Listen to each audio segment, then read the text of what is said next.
सेवा करने से मन पवित्र होता है, दान करने से धन और हरि भजन करने से मन पवित्र होता है। कुंज बिहारी श्री अरदास। सभी को मेरा राधे राधे।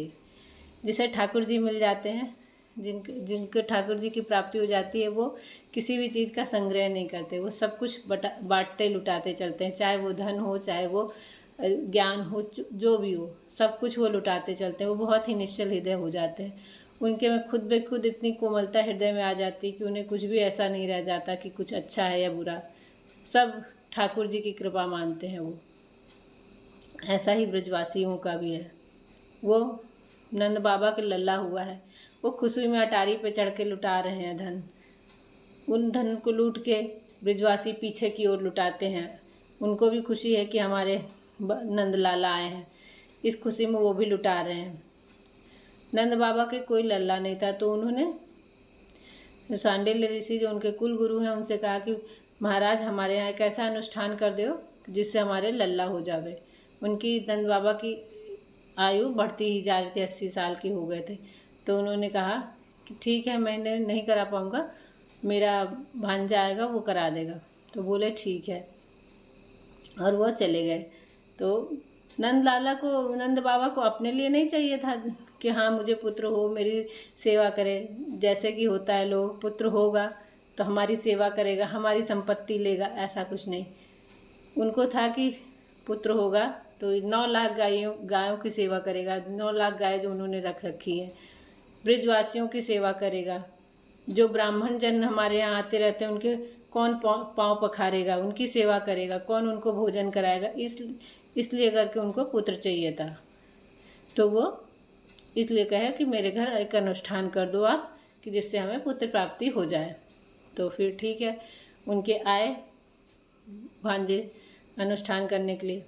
तो जब उन्होंने प्रणाम किया माँ यशोदा ने, तो उन्होंने घूंघट कर रखा था।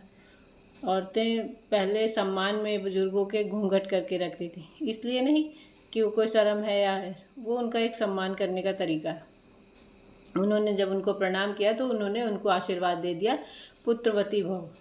तो तब यशोदा माँ खड़ी हुई बोली कि महाराज जी आपने तो मुझे पुत्रवती भव का आशीर्वाद दिया है, मेरी उम्र देखो। तो कहे अब तो हमने आशीर्वाद दे दिया, अब तो तुमको लल्ला होगा ही होगा, पुत्र होगा ही, हमारा ब्राह्मण का वचन है ये। तो कहीं कैसे होगा, कहीं हम अनुष्ठान करेंगे, कराओ, हमको खुश करो, हम तुमको आशीर्वाद दे के जाएंगे और तुम्हारे जरूर लल्ला होगा।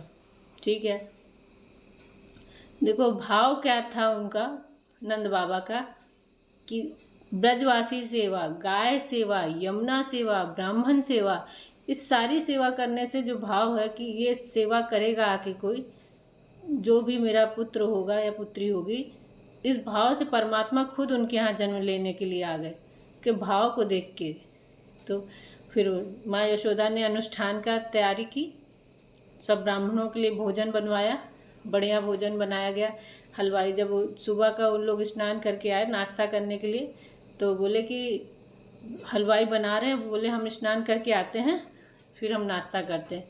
जब वो स्नान करके आए, हलवाई ने बहुत अच्छा भोजन बना रखा था, सबने जमकर पाया, भोजन किया और कहे कि चलो 2 घंटे आराम कर लेते हैं, फिर आके हम अनुष्ठान शुरू करेंगे।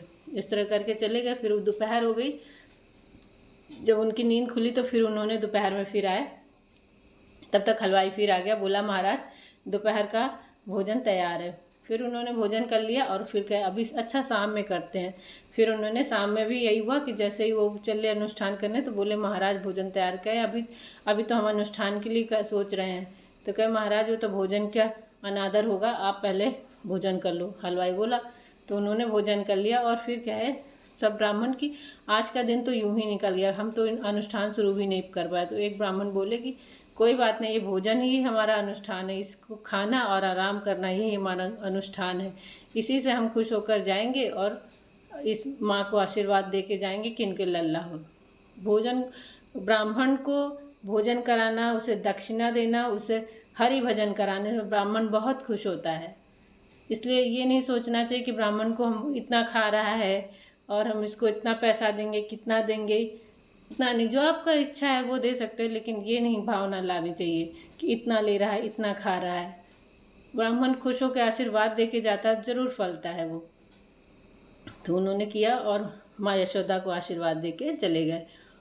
कुछ समय बाद जब चाहते तो कृष्ण जी वहाँ पे देवकी के यहाँ हुए तो कुछ भी ऐसा करके रचना रच के, वो तो है ही प्रभु परमात्मा परम पिता सर्वशक्तिमान, तो वो चाहते तो देवकी के यहाँ ही कोई ऐसी रचना रचते कि वो कारागार से बाहर आ जाते और अपना कंस को वहीं वध कर सकते थे, लेकिन उन्होंने ऐसा नहीं किया।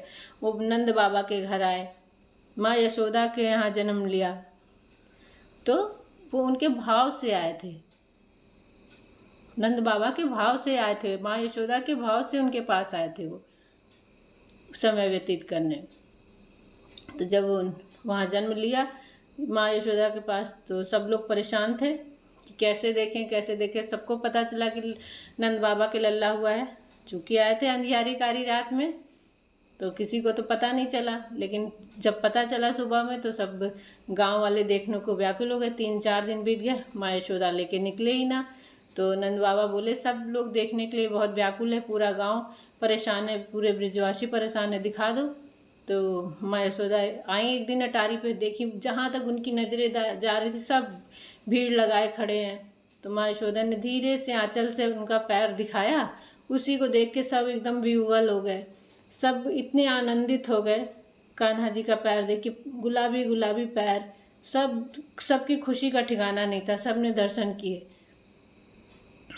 इतना भाव उनके अंदर उमड़ आया कान्हा जी के पैरों को देख के, मानो उन्होंने पूरा भगवान को ही देख लिया हो। ब्रजवासी इतने खुश हो गए, सब नाचने गाने लगे, खुशियाँ मनाने लगे।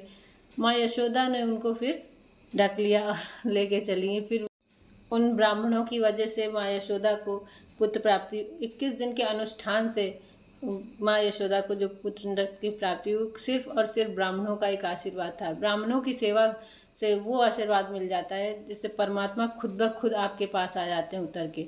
इसलिए ब्राह्मणों को भी सम्मान देना सीखें। कुंज बिहारी श्री अरदास। सभी को मेरा राधे राधे।